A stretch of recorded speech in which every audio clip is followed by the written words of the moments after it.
Hello, welcome to my YouTube channel. I'm going to be reading a children's book today. This one's up there in my top 20. It's called Apple Pie and Onions by Judith Casely. Here's the cover. Could be one of my favorites because I adore my granddaughter. It says, Rebecca loved to visit Grandma's apartment. "You'll sleep with Grandma in the big bed," Grandma always said. Grandma's bed was different from Mama's. It had lots of fancy pillows, and there was a knitted blanket at the foot. "It's from the old country," said Grandma.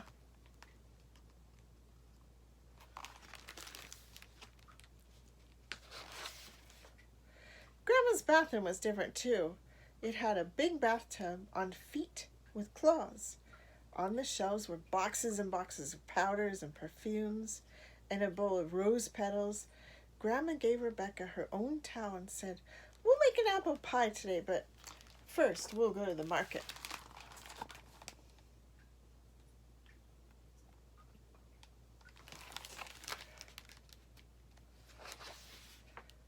Grandma put on her coat with the fake diamond pin on it. She pinned one on Rebecca's jacket too. Then they wheeled the shopping basket out the door. They stopped at the butcher's first. "Hello, Max," said Grandma. "Some soup bones and a piece of brisket, please." "Hello, Mary," said the old man. "How's the arthritis?" When they got outside, Rebecca said, "Do you know him, Grandma?"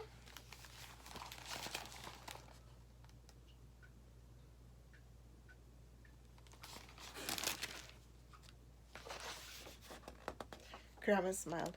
"Many years ago he wanted to marry your Aunt Bertha," she said, "but no matter how he washed, Bertha said he smelled like meat, and she wouldn't marry him." "Who did she marry?" asked Rebecca. "Your Uncle Dave," said Grandma.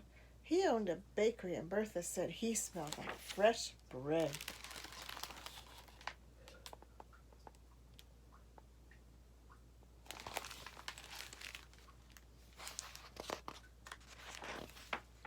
They came to the fruit market. Grandma bought a bunch of bananas and an apple for Rebecca. "When I was a little girl," said Grandma, "I came here with my mother and sisters on a big boat from Russia. On the boat, a nice lady gave me a banana. I had never seen one before. I tried to eat it skin and all." Rebecca and Grandma laughed. "I told my sisters that America had terrible food, and if it was anything like bananas," said Grandma.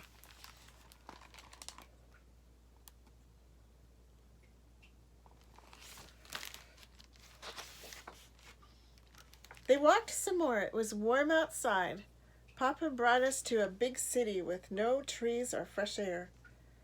At night it was so hot we couldn't sleep. "Didn't you have air conditioning?" asked Rebecca. "No," said Grandma. "No one did in those days. Papa pulled the mattresses out onto the fire escape and we slept outside. It was nice and cool."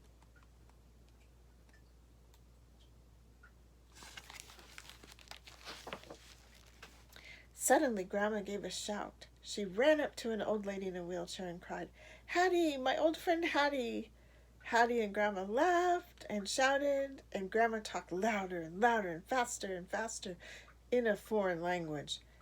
Everybody watched Grandma and Hattie.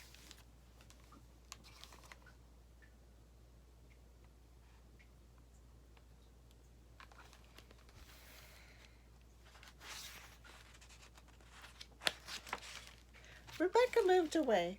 She looked at the ground. She looked at the sky. She made believe she didn't know Grandma. Grandma said goodbye to Hattie. She came over and hugged Rebecca. "We were in school together," she said, "and we didn't speak any English. So we talked in Yiddish until the teacher shut me in the cloakroom. When she opened the door, I was sound asleep."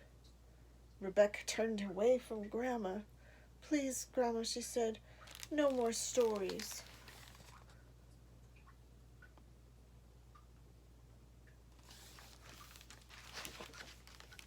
Grandma took Rebecca's hand.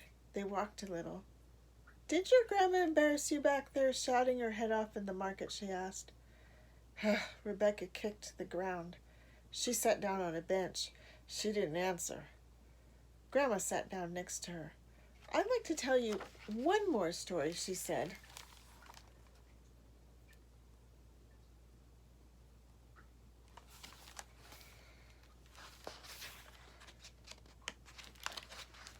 "When I was your age, my father met me at school on the very last day and took me home on the train. I was wearing my best white dress and a ribbon in my hair," said Grandma. "My father was wearing his dirty work clothes.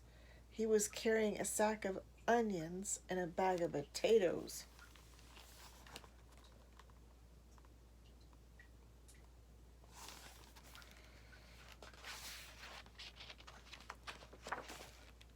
Rebecca looked up at Grandma.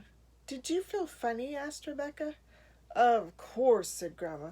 "Everyone else was all dressed up, so I moved one seat away, and I pretended I didn't know my own papa." "What happened?" asked Rebecca. "When we got home," said Grandma, "Papa kissed me and we drank tea together, and Mama made stew with the onions."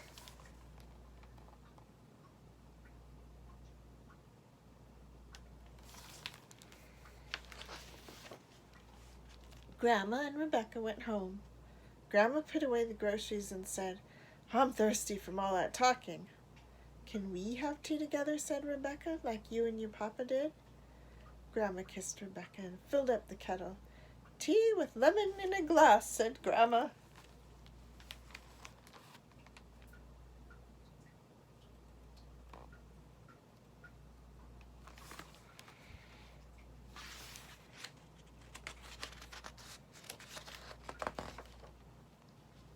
After their tea, Grandma made the dough for the apple pie. Rebecca washed the apples and Grandma sliced them. When the apples were covered with pie crust, Grandma said, "You can prick the dough." "All right," said Rebecca, "but don't look." Look at her.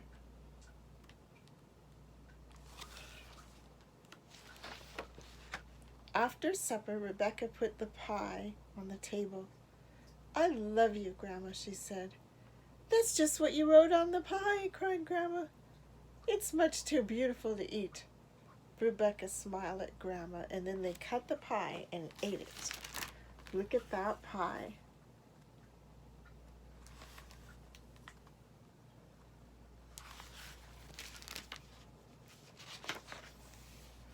The end.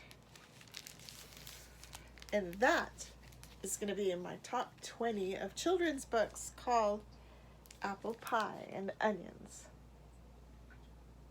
Any story about grandmas is a good story, right? Okay, don't forget to like and subscribe so you don't miss all the children's books coming up in January.